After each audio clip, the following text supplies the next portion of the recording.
Would you mind getting yours out of my face? My name's Nick Noctus, and today I'm gonna make you just a little bit funnier. Most jokes don't fail because the punchline is bad. They fail because the audience was looking in the wrong place. That's a setup problem.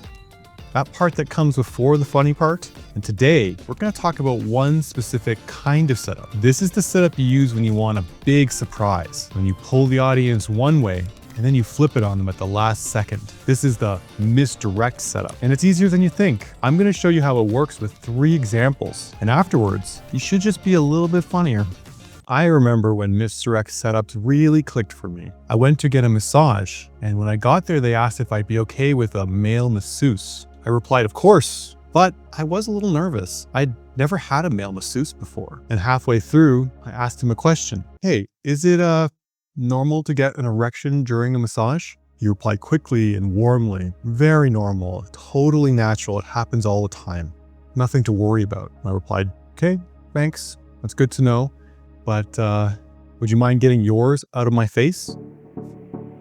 And did you feel that? That was the flip. While I was telling the story, you made a quiet assumption. You assumed the erection was mine, but you didn't decide that consciously. It just felt obvious. And that was no accident. I did it on purpose by giving you a familiar situation. A straight guy, a male masseuse, and an awkward question. Your brain didn't wait for the details.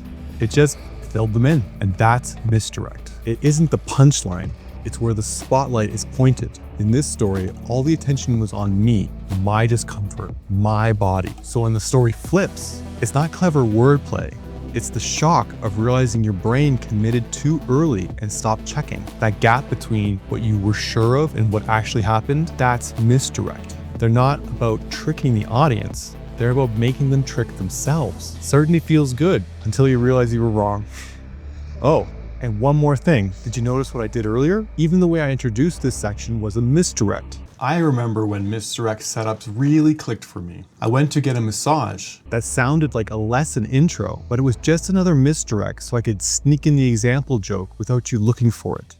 Once your brain learns this pattern, you'll be able to apply it in your own life. Like this one time, I had been dating this woman for a bit and she was coming over to my place for the first time. So yeah, I was a bit excited and I wanted it to be romantic. I cleaned my apartment, I took a shower, I even lit a candle, and things went pretty well. Afterwards, we were talking in bed and I was just kind of listing all the things I did to prepare. You know, just quietly being proud of myself. And she replied, that was really sweet. The next time it might be a little more romantic if the candle wasn't in the bathroom and also not a bathroom candle. But did you feel the flip again? Your attention went to romance, the candle, third date, the mood, but the joke wasn't where you were looking. It was actually right under your nose the whole time. And once you smell it, you can't unsmell it. Which, now that I think about it, is very similar to therapy. When we're told we need to stop chasing in relationships, we naturally think, what else are we supposed to do when people run away? But my therapist was right. Traps work a lot better. Did I get you again? Where was your attention being pushed to this time? Therapy, healing, relationships, and then traps work better. In both cases, your brain locked onto the obvious thing and stopped checking for anything else. That's what misdirect setups do. They don't hide the punchline. They just change where you're looking. And once you see where attention is being aimed, you can aim it yourself. And that's how you create surprise. If your jokes aren't landing, don't assume the punchline isn't funny. Check the setup. If you're trying to trick or surprise them, you need a misdirect setup. You need to gently let them make the wrong assumptions, and then you flip it on them. I'm going to keep posting these as I work through new jokes. If you want more, it's all below. If you think of any of your own jokes, post them below and see what you got. I'll catch you in the next one. Oh man, how are you feeling about this one? Yeah, I think we're gonna do a good job.